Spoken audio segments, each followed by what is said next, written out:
2019ல New Zealand இந்தியாவை மான்செஸ்டர்ல வச்சு ஒரு சம்பவம் பண்ணாங்க. அது லோ ஸ்கோரிங்கான செமிஃபைனல் மேட்ச். அந்த மேட்ச்ல வந்து ஜடேஜாவோட ஒரு ஹீரோய்க்கான ஃபைட் பேக், மறக்கவே முடியாத தோனியோட ரன் அவுட், இதெல்லாம் வந்து நம்ம கண்ணை மூடனா அந்த மேட்சை நினச்சி பார்த்தா நம்ம கண்ணு முன்னாடி வந்து போவோம். வருஷங்கள் தாண்டியும் நியூசிலாந்து வந்து இந்தியாவோட ஒரு ஐசிசி நைட்மேராகவே மாறி இருக்கு. நியூசிலாண்டை வந்து T20 வேர்ல்ட் கப்ல இந்தியா தோக்கடிச்ச சரித்திரமே கிடையாது. அதெல்லாம் தாண்டி 2026 T20 வேர்ல்ட் கப் ஃபைனல்ல அகமதாபாத்ல இந்தியா நியூசிலாண்டை ஜெயிச்சிருக்காங்க. இந்தியா நியூசிலாண்டை தோக்கடிச்சு T20 வேர்ல்ட் கப் சாம்பியன்ஸா நின்றுருக்காங்க. It is a story of revenge, domination and redemption அப்படின்னு சொல்லலாம். Hi, this is Parthiban. Welcome to minds of cricket. Recent டைம்ஸ்ல பார்த்தோம்னா one of the dramatic rivalries அப்படின்னு சொல்லி பேசலாம் இந்தியா வர்சஸ் நியூசிலாந்து மேட்சை. 2019ல நியூசிலாந்து இந்தியாவை நாக் அவுட் பண்ணாங்க. அதுக்கப்புறம் ஐசிசி WCT டோர்னமெண்ட்ல வந்து இந்தியாவை தோக்கடிச்சாங்க. அதுக்கப்புறம் இப்போ வந்து அகமதாபாத்ல மறுபடியும் சாண்டர் சொல்றாரு, நாங்கள் வந்து இந்தியாவை சைலண்ட் பண்ணுவோம், இந்தியன் ஃபேன்ஸை வந்து சைலண்ட் பண்ணுவோம், அத்தனை 1 lakh க்ரௌட் இருக்காங்க, பட் ஸ்டில் ஸ்டேடியமை நாங்கள் சைலண்ட் பண்ணுவோம் அப்படின்னு சொல்லிட்டு ஒரு சவால் விட்டு வந்தாங்க. ஆனால் இங்கே நரேஷன் வந்து கிளியராக இருந்துச்சு. இந்தியன் டீமோட நரேஷன், அந்த ஸ்கிரிப்ட் ஆகட்டும், ஒரு ஸ்டோரியை பில்ட் பண்ணிட்டு வந்தாங்க. ஒரு சினிமாவோட இன்ட்ரோ மாதிரி இருந்துச்சு. மொமெண்டம், பவர் ஹிட்டர்ஸ், ஹோம் க்ரௌடோட சப்போர்ட்டோட இந்தியா வந்து ஒரு ஃபேவரட்ஸாக உள்ள வந்து கப்பை தூக்கிட்டு போயிட்டாங்க. எங்க நியூசிலாந்து மேட்சை விட்டாங்க அப்படின்னா டாஸ் டைம்லேயே வந்து நியூசிலாந்து மேட்சை விட்டாங்க. New Zealand won the toss, opted to bat first. New Zealand won the toss அப்படின்னு தெரிஞ்ச உடனே New Zealand won the toss, opted to bat first அப்படின்னு கேட்போம்னு நினைச்சோம். ஆனால் ஒரு லாஜிக்கே இல்லாமல் ஒரு New Zealand won the toss, opted to feel first அப்படின்னு சொல்லி கேட்டோம். இது வந்து இந்தியாவுக்கு இதுக்கு டாஸே போட்டிருக்க வேணாமேடா அப்படின்னு சொல்லிட்டு ஸ்கை நினைச்சிருப்பாரு.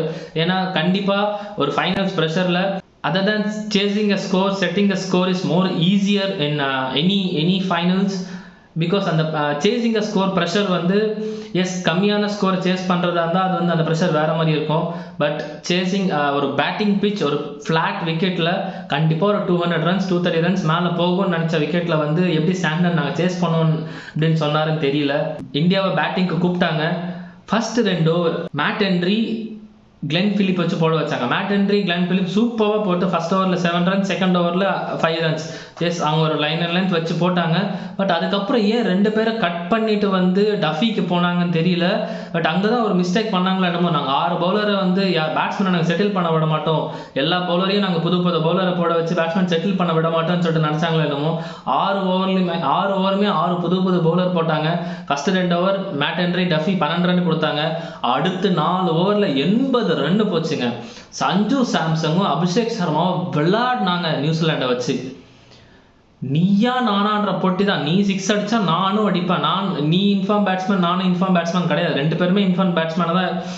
T20 வேர்ல்ட் கப் ஆரம்பிக்கும் போது சஞ்சு சாம்சங் இன்ஃபார்ம் பேட்ஸ்மேன் கிடையாது, அபிஷேக் சர்மா தான் இன்ஃபார்ம் பேட்ஸ்மேன் இருந்தார். பட் போக போக அவங்களோட ஃபார்ம் வந்து ஆப்போசிட்டாக மாறிட்டு இப்போ சஞ்சு சாம்சங் இன்ஃபார்ம் பேட்ஸ்மேன் இருந்தார். அபிஷேக் சர்மா இப்போ தான் ஃபார்முக்குள்ளே வர மாதிரி இருந்துச்சு. பட் தெரியல, ஃபார்முக்குள்ளே சுத்தமாக ஃபார்மே இல்லை இந்த வேர்ல்ட் கப் ஃபுல்லாக அபிஷேக் சர்மாவுக்கு.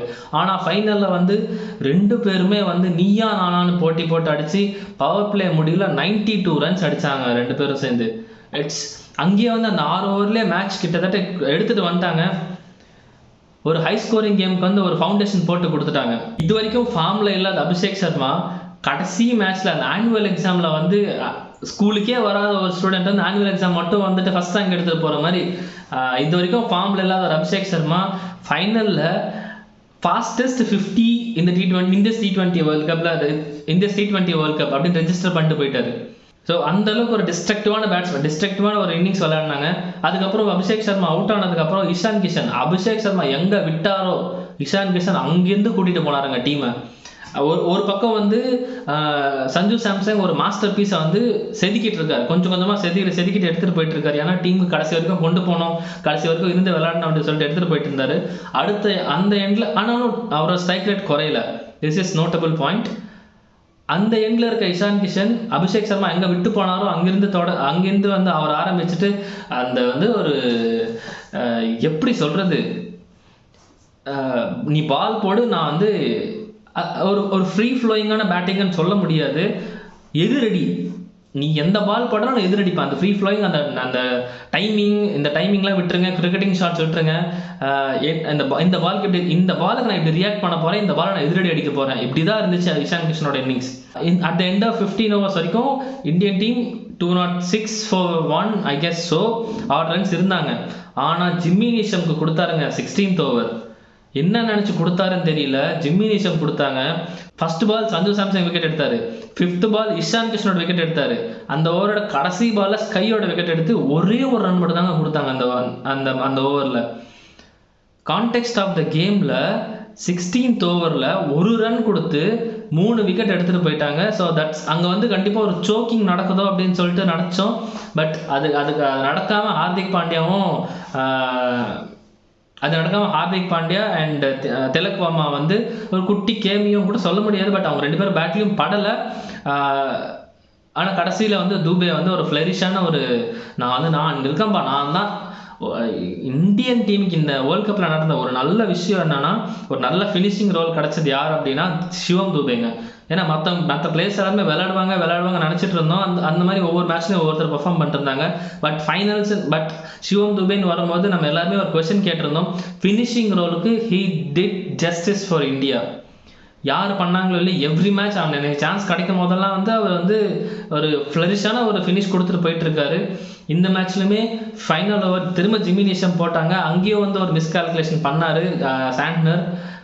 ஜிம்மி நீஷம் போட்டோன்னே அந்த ஓவரில் 24 runs. பட் ஸ்டில் அந்த 24 runs வந்து டிஃபரன்ஸாக இல்லை, பெரிய மார்ஜினில் இந்தியா ஜெயிச்சிட்டாங்க.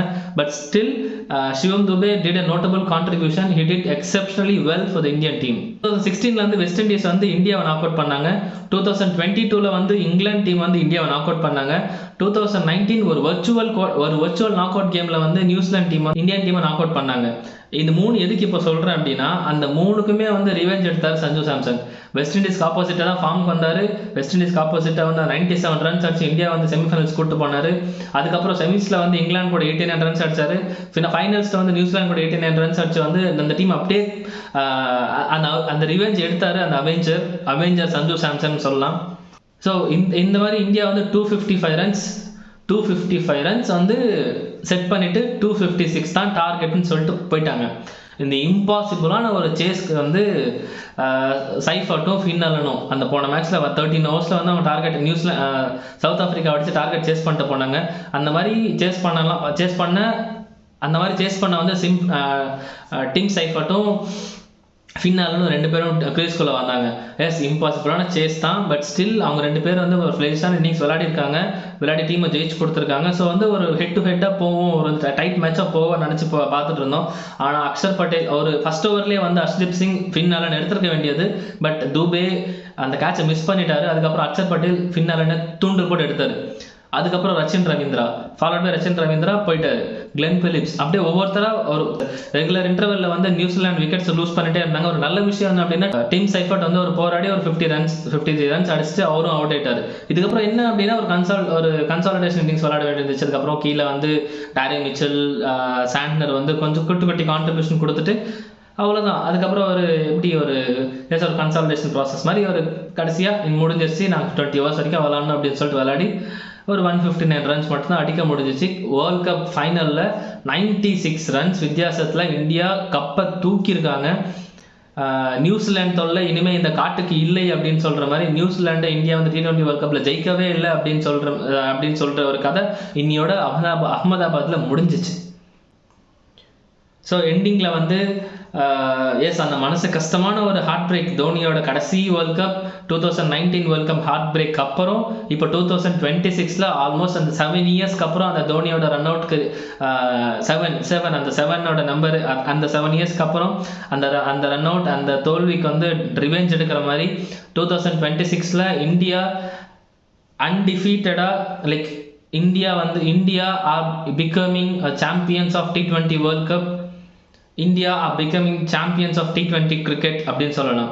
இது ஒரு கண்டிப்பாக ஒரு ஸ்டேட்மெண்ட் சொல்ல முடியும். இன்னொரு 5 years வரைக்கும் இந்த டீம் லைனப் பார்க்கும்போது இன்னொரு 5 years வரைக்கும் இந்தியன் டீமை யாருமே T20 லைனப்பில் தொட முடியாது அப்படின்னு சொல்லிட்டு ஒரு பெரிய ஸ்டேட்மெண்ட்டாக கொடுத்துருக்காங்க.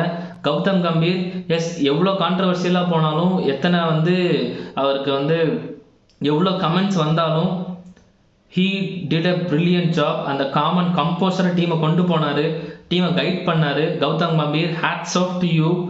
இந்த கண்டிப்பாக இந்த வேர்ல்ட் கப்பை சஞ்சு சாம்சங் டீமில் இடம் கிடைக்குமான்ற ஒரு கொஸ்டினை டீமில் இடம் கிடைக்குமா அப்படின்ற ஒரு ஒரு பீரியட்ல இருந்து கடைசி 3 மேட்ச் 3 ஃப்ளரிஷான 80+ ஸ்கோர் அடிச்சு பிளேயர் ஆஃப் த டோர்னமெண்ட்டாக இருப்பாருன்னு சொல்லிட்டு நான் நினச்சி பார்த்துருப்பாங்களா?